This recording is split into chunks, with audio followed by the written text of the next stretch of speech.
में क्या क्या लिखा था, क्या बातें कही गई थी, क्यों आखिर दंगाइयों से इतना प्यार है। 8 केसेस का जिक्र, आप नामों पर गौर करिएगा। चलिए जानकारी आपके सामने रख रहे हैं।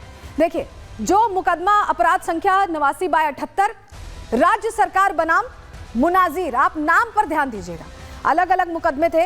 राज्य सरकार बनाम इरफान, अगला नाम भी इरफान का है।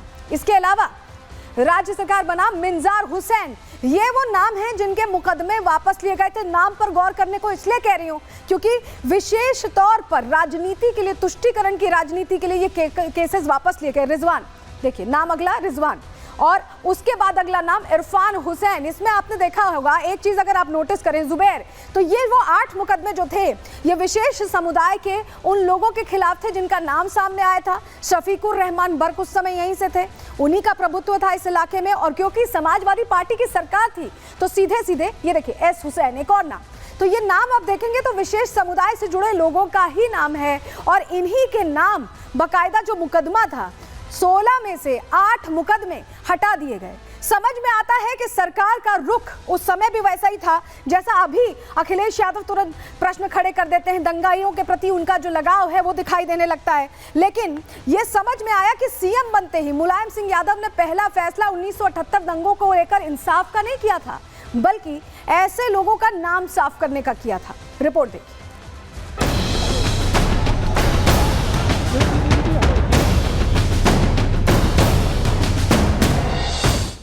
संभल में 1978 के दंगों का दर्द, सपा सरकार दंगाइयों की हमदर्द। तुष्टीकरण की राजनीति, दंगाइयों पर मुलायम नीति। 1978 में हिंदुओं पर अत्याचार, मुलायम बने खेवनहार।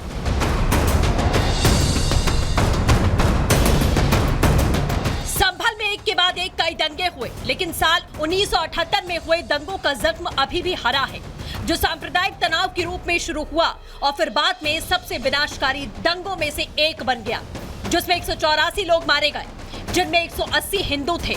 फिर इस दंगे के बाद से ही संभल की डेमोग्राफी बदलना शुरू हुई, लेकिन अब उन्हीं दंगों को लेकर एक लेटर वायरल हो रहा है। आरोप लग रहे हैं तत्कालीन मुलायम सिंह यादव सरकार पर। आरोप है कि 1978 के दंगों को लेकर पुलिस ने 16 मुकदमे दर्ज किए थे, लेकिन राज्य में सपा सरकार बनी तो 8 मुकदमे वापस ले लिए गए। बकायदा इसके लिए राज्य सरकार की तरफ से उस समय आदेश जारी किया गया था। दंगा पीड़ितों के मुताबिक 47 साल से इंसाफ की लड़ाई लड़ी जा रही है। दंगा पीड़ित विष्णु शरण रस्तोगी के मुताबिक 29 मार्च 1978 को सांप्रदायिक दंगा शुरू हुआ। हिंदुओं के साथ मारकाट और व्यावसायिक प्रतिष्ठानों में आग लगा दी गई। हालात ऐसे बन गए थे कि खुद को बचाना मुश्किल हो चुका था, लेकिन अगर अब प्रशासन पूरे मामले की जांच करे तो सच्चाई सामने आ सकती है। ये गवाहों की अनुपस्थिति के कारण ये मुकदमा उस वक्त बंद कर दिया गया था, लेकिन इसमें न्याय नहीं हुआ, और अगर हमारी सरकार इस मुकदमे को खोलती है तो निष्पक्ष जांच होनी चाहिए, और जो दोषी हैं उन्हें सजा मिलनी चाहिए, और जिनको जो पीड़ित है उनको न्याय मिलना चाहिए।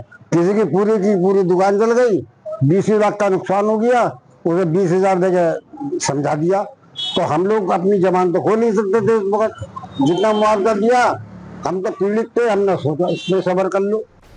दंगा पीड़ितों में 1978 का दर्द अभी भी है। पीड़ित विष्णु कुमार ने बताया, मंजर सफी नाम के नेता जुलूस निकाल रहे थे, बाजार बंद कराने का प्रयास किया गया, उसके बाद भगदड़ मची और दंगे की शुरुआत हुई। सैकड़ों हिंदुओं को जान गंवानी पड़ी, लेकिन इस पत्र के वायरल होने के बाद अब दंगा पीड़ित सवाल उठा रहे हैं। ये दंगा जो है असल में ये मंजर सफी के नेता थे, वो जुलूस कोई निकाल रहे थे किसी विरोध में, और उन्होंने दुकानें बंद कराने का प्रयास किया, और उसके बाद ही जो भगदड़ बच गई और दंगा शुरू हो गया। मतलब उन्होंने गलत किया था, ऐसा नहीं करना चाहिए था, उन्हें केस नहीं वापिस करना चाहिए था, केस की पूरी जानकारी लेनी चाहिए थी। संभल में जो है वो एक तो मुरारी लाल जो है उनके जो है दुकान से कारखाना था, उसके अंदर 10-12 लोगों को जला दिया गया था, और यहाँ दुकानें काफी कई जगह दुकानें जली थी, और करीब पूरे दंगे में करीब 184 लोग की मृत्यु हुई थी। हालांकि 24 नवंबर को संभल में भड़की हिंसा के बाद अब एक्शन तेज है। आदेश जारी कर दंगे की फाइलें खोली जा रही हैं, पूरी रिपोर्ट मांगी गई है, लेकिन मुलायम सरकार के इस पत्र को लेकर भी तमाम सवाल खड़े हो उठे हैं। Bureau report, Republic Bharat. तो देखिए, कई सवाल खड़े हो रहे हैं कि आखिर ये इस तरह की मनमानी की गई कि 16 केसेस थे, उसमें से 8 केसेस वापस ले लिए गए और सभी विशेष समुदाय के लोगों से जुड़े हुए थे। लेकिन इस मामले में शासन जांच का आदेश दे चुका है। किस तरह से कार्रवाई आगे बढ़ रही है, जरा आपको बताते हैं। जानकारी आपके सामने रख रहे हैं। दरअसल 1978 दंगे की फाइल दोबारा खोल दी गई है योगी राज में। 47 साल पहले जो पुरानी दंगे हुए थे उसमें जांच की तैयारी यहां शासन की तरफ से दिखाई दे रही है। शासन ने 9 जनवरी को दंगों की रिपोर्ट मांगी थी। 1978 में जो दंगे हुए थे, जितना नुकसान हुआ था, पूरी जानकारी शासन की तरफ से मांगी गई। आदेश के बाद 1 हफ्ते में रिपोर्ट सौंपने की बात कही गई थी। रिपोर्ट मांगने के बाद अब फाइलें खंगाली जा रही हैं, सच तक पहुंचने की कोशिश की जा रही है। दंगों से जुड़ी कई फाइलें अब तक अधिकारियों को मिल चुकी हैं और अब तक 1978 दंगों के 10 केसेस की फाइलें उनके पास है, जिसकी रिसर्च की जा रही है। कई मामलों में जांच के अधिकारी का बयान तक नहीं दर्ज है। सोचिए, जो जांच का जिम्मा संभाल रहे थे उनका भी बयान दर्ज नहीं होने दिया है उस दौर की सरकार ने। जैसे जांच आगे बढ़ी, सारे गवाह भी उस दौर में पलट गए थे।